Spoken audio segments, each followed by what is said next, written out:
ஆண்மை செய்தியை பார்த்து வருகிறோம். நிதி மோசடி வழக்கில் கைது செய்யப்பட்ட தேவநாதனின் இடைக்கால ஜாமீன் நீட்டிக்கப்பட்டிருக்கிறது. கூடுதல் விவரங்களோடு இணைகிறார் நம்முடைய செய்தியாளர் லதா. லதா, வணக்கம். விவரங்களை வழங்கலாம்.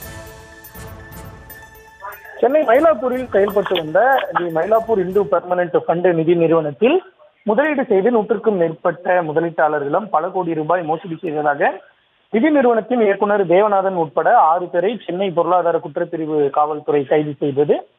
இந்த வழக்கில் ஜாமீன் கோரி 3வது முறையாக தேவநாதன் தாக்கல் செய்த மனுவை விசாரித்த நீதிபதி சென்னை உயர்நீதிமன்ற நீதிபதி அக்டோபர் 30ஆம் தேதி வரை இடைக்கால ஜாமீன் வழங்கி உத்தரவிட்டிருந்தார். இந்நிலையில் இந்த வழக்கு மீண்டும் நீதிபதி கே ராஜசேகர் முன்பு விசாரணை கொண்ட பொழுது தேவநாதன் தரப்பில் இடைக்கால ஜாமீனை நீட்டிக்க வேண்டும் என கோரிக்கை வைக்கப்பட்டது. காவல்துறை தரப்பில் கூடுதல் குற்றவியல் வழக்கறிஞர் ராஜ்திலக் ஆஜராகி தேவநாதனின் 76 சொத்துக்களில் 27 சொத்துக்கள் முடக்கப்பட்டுள்ளதாகவும் வழக்கு தொடர்பாக விசாரணை நடைபெற்று வருவதாக தெரிவித்தார். பாதிக்கப்பட்டவர்கள் தரப்பில் ஆஜரான வழக்கறிஞர் எம்ஜிஆர் பிரசாத் சொந்த பணமாக 100 கோடி ரூபாயை திரட்டி நிதி நிறுவன மோசடி வழக்குகளை விசாரிக்கும் நீதிமன்றத்தில் டெபாசிட் செய்ய நீதிமன்றம் உத்தரவிட்டும் 1 ரூபாய் கூட நீதிமன்றத்தில் தேவநாதன் டெபாசிட் செய்யவில்லை என்பதால் இடைக்கால ஜாமீனை நீட்டிக்க கூடாது என எதிர்ப்பு தெரிவித்தார். இதனையடுத்து நீதிபதி தேவநாதன் சரணடைய மேலும் 1 வாரம் அவகாசம் வழங்கி இந்த வழக்கை ஏற்கனவே விசாரித்த நீதிபதி ஜி ஜெயச்சந்திரன் முன்பு வழக்கை பட்டியலிட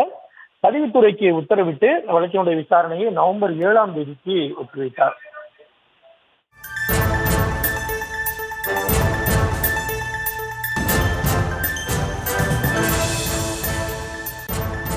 விவரங்களை வழங்கியமைக்கு நன்றி மதியழகன்.